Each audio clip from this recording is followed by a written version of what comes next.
نحمده ونستعينه ونستغفره ونعوذ بالله من شرور أنفسنا ومن سيئات أعمالنا. من يهده الله فلا مضل له ومن يضلل فلا هادي له. أشهد أن لا إله إلا الله وأشهد أن محمدا عبده ورسوله. أما بعد، يا أيها الذين آمنوا اتقوا الله حق تقاته ولا تموتن إلا وأنتم مسلمون.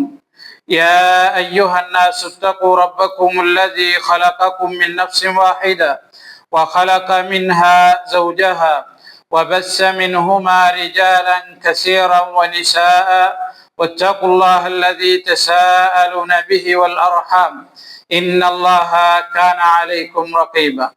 يا أيها الذين آمنوا اتقوا الله وقولوا قولا سديدا يصلح لكم أعمالكم ويغفر لكم ذنوبكم ومن يطع الله ورسوله فقد فاز فوزا عظيما.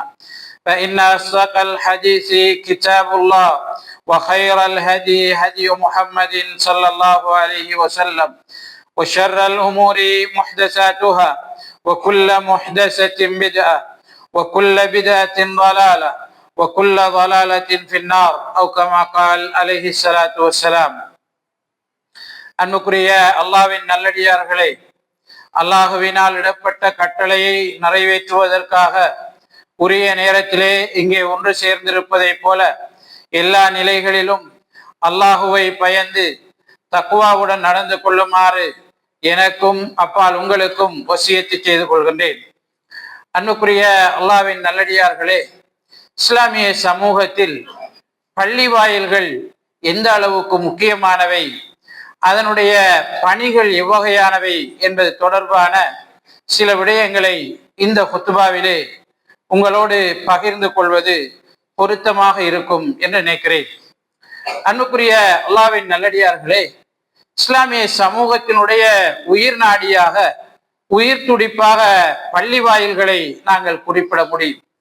பள்ளி வாயில்கள் சமூகத்தினுடைய உள்ளத்தையும் உடலையும் பண்படுத்துகின்றதை போலவே சமூக கட்டுக்கோப்பையும் அதனுடைய ஒற்றுமையையும் வழிப்படுத்துகின்றது என்று நாங்கள் சொல்லலாம். சமூகத்தினுடைய ஒற்றுமை, அதனுடைய கட்டுக்கோப்பு பள்ளி வாயில்களின் ஊடாக வலுப்படுத்தப்படுகின்ற போது சமூகம் எல்லா துறைகளிலும் முன்னேறுவதை நாங்கள் அவதானிக்க முடியும். அன்புக்குரிய அல்லாஹ்வின் நல்லடியார்களே, இஸ்லாமிய சமூகத்திலே பள்ளி வாயில்கள் என்பது தற்போதிருப்பதை போல தொழுகைக்காக மாத்திரம் திறந்து மூடுகின்ற மையங்களாக, இடங்களாக இருக்கவில்லை. பள்ளி வாயில்கள் என்பது ஆரோக்கியமான ஆன்மீக சூழலை சமூகத்திற்கு வழங்கி இருக்கிறது. அது போன்று சமூக தொடர்பாடல்களுக்கான மையமாக பள்ளி வாயில் செயற்பட்டிருக்கின்றது. சிறுவர்கள், இளையவர்கள், முதியவர்கள் அனைவருக்குமான சிறந்ததொரு பயிற்சியை வழங்குகின்ற இடமாக இஸ்லாமிய வரலாற்றிலே பள்ளி வாயில்கள் அமைந்திருப்பதை நாங்கள் பார்க்கிறோம். அன்புக்குரிய அல்லாஹ்வின் நல்லடியார்களே, உலகத்திற்கே அருக்குடையாக அனுப்பப்பட்ட நபி ஸல்லல்லாஹு அலைஹி வஸல்லம் அவர்களுடைய பணிகள் பள்ளி வாயில்களை மையப்படுத்தி நடந்திருப்பதை நாங்கள் அவதானிக்க கூடியதாக இருக்கிறது. நபி அவர்கள் மதீனாவுக்கு ஹிஜ்ரத் செய்த போது அங்கு முதலிலே அவர்கள் குபா பள்ளி வாயிலை நிறுவுகிறார். பிறகு அதிலிருந்து சற்று தொலைவிலே அரை மணி நேரம் அல்லது 25 நேரம் நடந்து செல்லக்கூடிய தொலைவிலே மஸ்ஜிது நபவியை நபி ஸல்லல்லாஹு அலைஹி வஸல்லம் அவர்கள் உருவாக்குகிறார்கள். அந்த பள்ளியை சூழவே பல பள்ளி வாயில்கள் உருவானதை நாங்கள் பார்க்கிறோம். ஆக அன்புக்குரிய அல்லாஹ்வின் நல்லடியார்களே, நபி ஸல்லல்லாஹு அலைஹி வஸல்லம் அவர்களுடைய அனைத்து செயற்பாட்டுக்குமான மையமாக பள்ளி வாயில் தொழிற்பட்டிருக்கிறது. எப்போதெல்லாம் பள்ளி வாயில்கள் உயிரோட்டம் உள்ள இடங்களாக மாறுகின்றதோ அப்போதெல்லாம் முஸ்லிம் சமூகம் உயிரோட்டம் உள்ள சமூகமாக மாறுகின்றது. எப்போதெல்லாம் பள்ளி வாயில்கள் ஏனைய சமூகங்களினுடைய வணக்க ஸ்தலங்களை போல குறிப்பிட்ட சில சடங்கு சம்பிரதாயங்களுக்காக மட்டும் திறந்து மூடப்படுவதை போல பள்ளி வாயில்களும் குறிப்பிட்ட சில நேரங்களில் திறந்து மூடப்படுகிற மையங்களாக மாறுகின்றதோ அப்போது இஸ்லாமிய சமுதாயம் தன்னுடைய அனைத்து துறைகளையும் இழக்கின்ற, அனைத்து விதமான முன்னேற்றங்களையும் இழக்கின்ற ஒரு சமூகமாக, பிற்போக்கான ஒரு சமூகமாக மாறும் என்பதிலே எந்த விதமான ஐயமும் கிடையாது. நபி ஸல்லல்லாஹு அலைஹி வஸல்லம் அவர்களுடைய காலத்தில் பள்ளி வாயில்கள் ஆன்மீகத்தை வழங்கியது, அரசியல் பற்றி சமூகத்துக்கு கற்றுக் கொடுத்தது, சமூகம் தொடர்பான விழுமியங்களை, சமூகத்தினுடைய மாற்றத்திற்கான அடித்தளங்களை பள்ளி வாயில்கள் நபி ஸல்லல்லாஹு அலைஹி வஸல்லம் அவர்களுடைய காலத்திலே வழங்கி இருக்கிறது. அது போன்று சமூகங்களுக்கு இடையிலான தொடர்புகள், பிற நாட்டவர்களுடனான தொடர்புகளை வலுப்படுத்துதல், பிற சமூகங்களுடனான தொடர்புகளை உருவாக்கி கொள்ளுதல், அவர்களுக்கு இடையிலும் நமக்கிடையிலும் புரிந்துணர்வு உடன்படிக்கைகளை, கலந்தாலோசனைகளை வைத்துக் கொள்கின்ற இடமாக பள்ளி வாயில்கள் இருந்திருப்பதை நாங்கள் நபி ஸல்லல்லாஹு அலைஹி வஸல்லம் அவருடைய காலத்திலே பார்க்கின்றோம். சமூக தலைவர்கள் பள்ளி வாயில்களில் இருந்து உருவாக்கப்பட்டிருக்கிறார்கள். நபி ஸல்லல்லாஹு அலைஹி வஸல்லம் அவர்களுடைய பள்ளி வாயிலிலே அஹ்லுஸ் சுஃபா என்கிற திண்ணை தோழர்கள் என்கிற ஒரு குழு இருந்தார்கள். அவர்கள் நபி ஸல்லல்லாஹு அலைஹி வஸல்லம் அவர்களுடைய எந்த செய்தியாக இருந்தாலும் மரணமிட்டு கொண்டார்கள். நபி ஸல்லல்லாஹு அலைஹி வஸல்லம் அவர்கள் எங்கு சென்றாலும் அவர்களோடு சென்றார்கள். நபி அவர்களுடைய பள்ளியை மையப்படுத்திய இந்த பாசறையில் இருந்துதான் அவர்களுக்கு பின்னர் வந்த அரசியல் தலைவர்கள் தோன்றினார்கள், சமூக தலைவர்கள் தோன்றினார்கள், சமூக ஆளுமைகள் தோன்றியது. போராட்ட களங்களிலே வீரர்களாக அவர்கள் தொழிற்பட்டார்கள். அது போன்று மார்க்க அறிஞர்கள் தோன்றினார்கள்.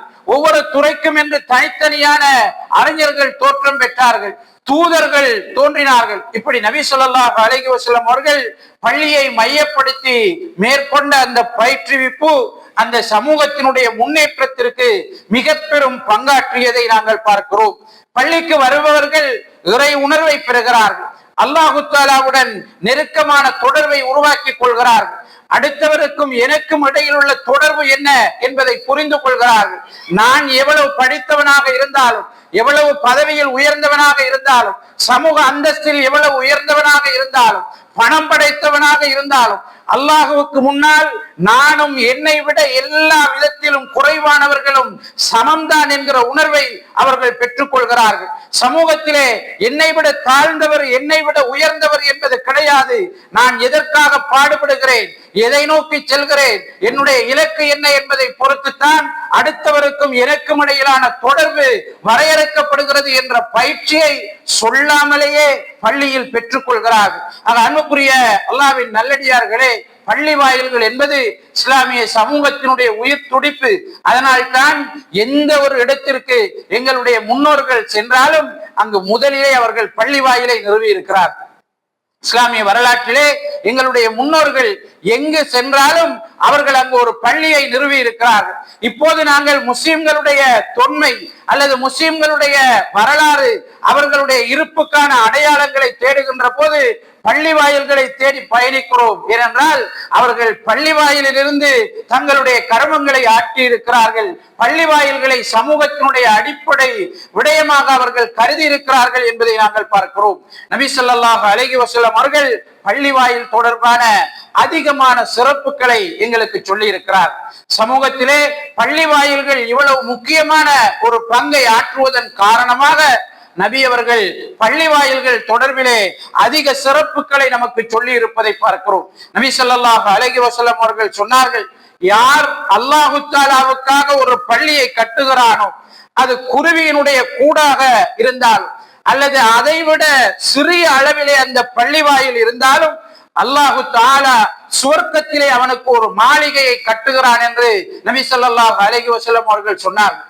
அன்புக்குரிய அல்லாஹ்வின் நல்லடியார்களே, குருவி கூட்டை போன்ற ஒன்றை உருவாக்கி அல்லது அதைவிட சிறிய ஒன்றை உருவாக்கி பள்ளியாக நாங்கள் மாற்ற முடியாது.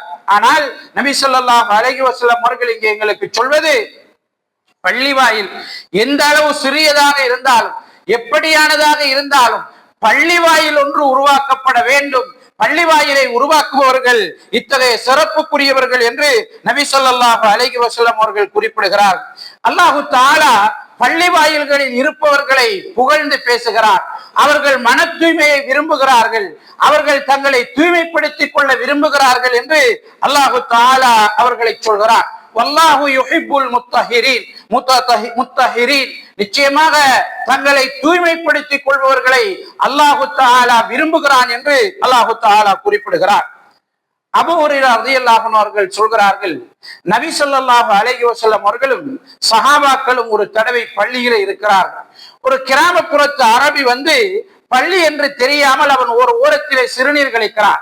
சஹாபாக்கள் எல்லாம் கொந்தளிக்கிறார்கள். இது எவ்வளவு முக்கியமான இடம், இந்த இடத்தை அவன் நாசப்படுத்துகிறான் என்று அவனை கண்டிக்க முயற்சிக்கிறார்கள். நபி அவர்கள் தடுக்கிறார்கள். அவன் முடித்ததற்கு பிறகு சஹாபாக்களை ஏவி அந்த இடத்தை சுத்தம் செய்கிறார்கள்.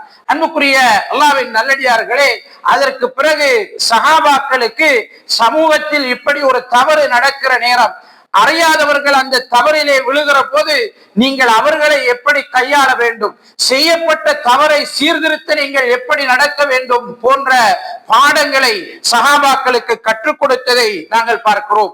அன்புக்குரிய அல்லாஹ்வின் நல்லடியார்களே, அல்லாஹு தஆலா அல் குர்ஆனிலே இன்னமா யஅமுரு மஸாஜித அல்லாஹி மன் ஆமன பில்லாஹி வல் யௌமில் ஆகிர் வ அகாம ஸலாத வ ஆத ஸக்கா வ லம் யக்ஷ இல்லல்லாஹ், பள்ளி வாயில்களை பராமரிப்பவர்கள் என்பவர்கள் அல்லாஹு தஆலாவை ஈமான் கொண்டவர்களாக, மறுமையை நம்பியவர்களாக, தொழுகையை நிலைநாட்டுகின்றவர்களாக, ஜகாத்தை கொடுக்கின்றவர்களாக, அல்லாஹுவை தவிர வேறு யாருக்கும் அஞ்சாதவர்களாக இருப்பார்கள்.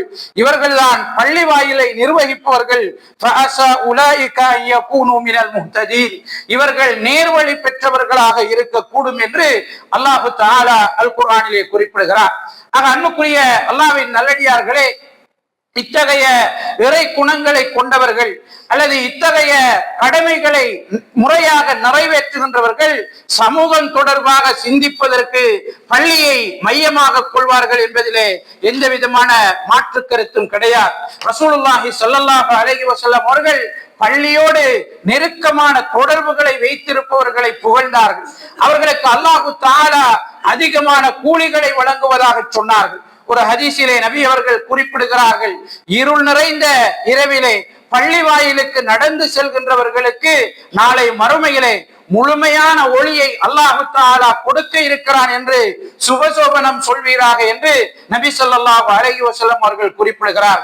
அன்புக்குரிய அல்லாஹ்வின் நல்லடியார்களே, வேறு ஒரு ஹதீஸிலே நாங்கள் பார்க்கிறோம், அல்லாஹு தஆலா நாளை மறுமையிலே 7 கூட்டத்தினருக்கு அவனுடைய அரசுடைய நிழலிலே நிழல் கொடுக்க இருக்கிறார். அதிலே ஒரு கூட்டத்தார் அவர்கள் பள்ளியோடு எல்லா சந்தர்ப்பங்களிலும் தொடர்பில் இருந்தவர்கள், பள்ளியோடு தங்களுடைய உள்ளம் பள்ளியோடு தொடர்புற்றவர்களாக இருந்தவர்கள். இவர்கள் நாளை மறுமையிலே அத்தனை கோடி படைப்புகளுக்கு இடையிலே கௌரவிக்கப்பட இருக்கிறார்கள் என்கிற செய்தியை நபி ஸல்லல்லாஹு அலைஹி வஸல்லம் அவர்கள் குறிப்பிடுகிறார். அன்புக்குரிய அல்லாஹ்வின் நல்லடியார்களே, அபூ ஹுரைரா ரலியல்லாஹு அன்ஹு அவர்கள் அறிவிக்கக்கூடிய ஒரு செய்தியிலே பார்க்கிறோம், ரசூலுல்லாஹி ஸல்லல்லாஹு அலைஹி வஸல்லம் அவர்கள் சொன்னார்கள், உங்களுடைய தீமைகளை அழித்து விடக்கூடிய, உங்களுடைய அந்தஸ்துக்களை உயர்த்தி விடக்கூடிய ஒரு காரியத்தை உங்களுக்கு நான் கற்றுத்தரட்டுமா என்று கேட்கிறார்கள். சஹாபாக்கள் இதற்காகத்தானே ஆசையோடு இருக்கிறார்கள். அதனால் நபி அவர்களை பார்த்து சொல்கிறார்கள், ஆம் அல்லாஹ்வின் தூதரே, நீங்கள் எங்களுக்கு அதை கற்றுத்தாருங்கள் என்ற போது நபி அவர்கள் சொன்னார்கள், நீங்கள் கஷ்டமான நிலையிலும் நீங்கள் வெறுக்கின்ற நிலையிலும் அதிகமான குளிரோடு இருந்த போதும் முழுமையாக நிறைவான அடிப்படையிலே நீங்கள் உதுவை செய்து முறையான அடிப்படையிலே உதுவை நிறைவேற்றி பள்ளி வாயிலுக்கு நீங்கள் நடந்து வந்து ஒரு தொழுகையை நிறைவேற்றி விட்டு அடுத்த தொழுகை வரை நீங்கள் காத்திருப்பது மிகச் சிறந்தது, அதுதான் உங்களை நீங்கள் பாதுகாத்துக் கொள்வது என்று நபி ஸல்லல்லாஹு அலைஹி வஸல்லம் அவர்கள் குறிப்பிடுகிறார். உங்களுடைய அந்தஸ்துக்கள் இதனால் உயர்த்தப்படுகிறது என்று சொல்கிறார். வேறு ஒரு ஹதீஸிலே நாங்கள் பார்க்கிறோம், யார் அல்லாஹ்வுடைய மாளிகைக்கு காலையிலோ அல்லது மாலையிலோ சென்று வருகிறானோ அவனுக்கு அல்லாஹு தஆலா அவன் செல்லுகிற நேரமெல்லாம் அவனுக்காக அல்லாஹு தஆலா அவனிடம் ஒரு இடத்தை தயாரிக்கிறார். அவனுக்காக ஒரு வீட்டை அவனிடம் தயாரிக்கிறான். அவன் இறங்குவதற்கு அல்லது அவன் தங்குவதற்கான ஒரு இடத்தை அல்லாஹு தஆலா அவனிடம் சித்தப்படுத்துகிறான் என்று ரசூலுல்லாஹி ஸல்லல்லாஹு அலைஹி வஸல்லம் அவர்கள் சொல்லக்கூடிய செய்தி புகாரியிலே பதிவு செய்யப்பட்டிருக்கிறது. அன்புக்குரிய அல்லாஹ்வின் நல்லடியார்களே, ரசூலுல்லாஹி ஸல்லல்லாஹு அலைஹி வஸல்லம் அவர்கள் முஸ்லிமிலே வரக்கூடிய ஒரு செய்தியிலே சொல்கிறார்கள், அல்லாஹு தஆலாவுக்கு இந்த உலகத்திலே மிக விருப்பமான இடம் அவனுடைய பள்ளி வாயில்கள். அல்லாஹு தஆலாவுக்கு இந்த உலகத்திலே அவனுடைய கோபத்தை பெற்றுத்தரக்கூடிய இடம் சந்தைகளாக, மார்க்கெட்டுகளாக இருக்கிறது என்று நபி ஸல்லல்லாஹு அலைஹி வஸல்லம் அவர்கள் குறிப்பிடுகிறார். அன்புக்குரிய அல்லாஹ்வின் நல்லடியார்களே, பள்ளி வாயில்கள் அல்லாஹு தஆலாவுடைய அருள் இறங்குகின்ற இடம். ஒரு சமூகத்திற்கான அருள் பள்ளி வாயில்களில் இருந்து பங்கு வைக்கப்படுகிறது. சமூகத்தில் இருக்கின்றவர்கள் எந்த அளவு தூரம் அல்லாஹ்வுடைய அருளை பெற்றிருக்கிறார்கள் என்பதற்கு அவர்கள் எந்த அளவு தூரம் பள்ளியோடு தொடர்போடு இருக்கிறார்கள் என்பது போதுமானதாக இருக்கிறது. அன்புக்குரிய அல்லாஹ்வின் நல்லடியார்களே, யஹ்யா அலைஹிஸ்ஸலாம் அவர்கள் குழந்தை இல்லாமல் இருக்கிறார்கள். அவருக்கு அல்லாஹு தஆலா பள்ளி வாயிலில் வைத்துத்தான் அவரை பற்றிய சுபசோபனத்தை இறக்குகிறான் என்பதை நாங்கள் பார்க்கிறோம். ஜக்கரியா அலைஹிஸ்ஸலாம் அவர்களுக்கு அல்லாஹு தஆலா யஹ்யா அலைஹிஸ்ஸலாம் என்கிற ஒருவரை புதல்வராக கொடுக்கிறான். யஹ்யா என்கிற பெயரை இதற்கு முன்னர் யாருமே வைக்கவில்லை, உனக்காக அல்லாஹு தஆலா அந்த பெயரை தேர்வு செய்திருக்கிறான் என்கிற செய்தி ஜக்கரியா அலைஹிஸ்ஸலாம் அவர்கள் அவருடைய தொழுமிடத்தில் இருக்கிற நேரம் தான் இறங்குகிறது என்பதை சூரத்து ஆல இம்ரான் 39